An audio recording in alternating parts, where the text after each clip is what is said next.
Welcome to Coxie's Picks. If you like what you see, don't forget to subscribe. Enjoy. Hello everyone. This is a quick pick Thursday video. So we have two locks. Both have two levers. Up first is a secure 2-lever lock for which I do have the key.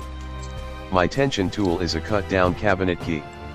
Insert tool, apply tension, pick both levers and the lock will open.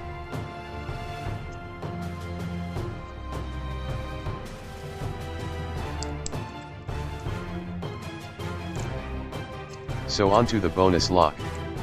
This is a lovely Lowe & Fletcher all brass number.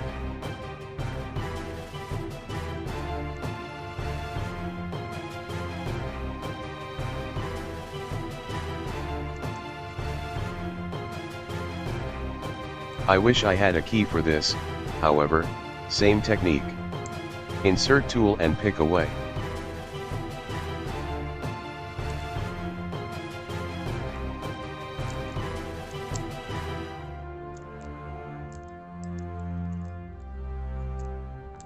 That's all everyone.